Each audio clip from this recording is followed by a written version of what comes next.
ួស្តីបងប្អូនអរគ្នាបងប្អូនគ្នាមាន monitor មួយចំណានអំតបងប្អូនអរគ្នាអានេះបើអ្នកយកឌីធ្វើវីដេអូធ្វើអីត្រូវមែនទេបងប្អូនណាអានេះមើលគីឡូវាស្អាតមែនតើបងប្អូនអានេះmonitor Dell U3223QE បងប្អូន23QE ស្អាតណាស់បងប្អូននេះអូខេខ្ញុំឲ្យមើលនៃដៃជើងនេះ grade A បងប្អូនណា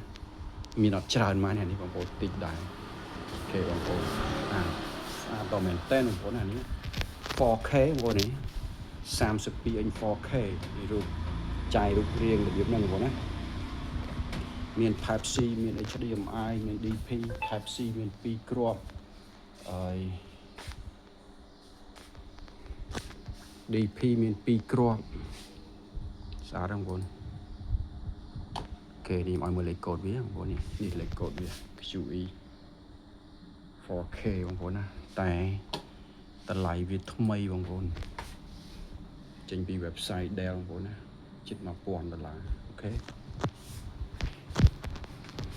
តែបងប្អូនមករកមកតម្លៃវាល្អទេបងប្អូនណា second hand មកពីអាមេរិកអូខេបងប្អូនចង់បង្ហាញប៉ុណ្ណឹងបងប្អូនណាចង់បានអាចមករកបានព្រោះអត់មានច្រើនទេបងប្អូនណា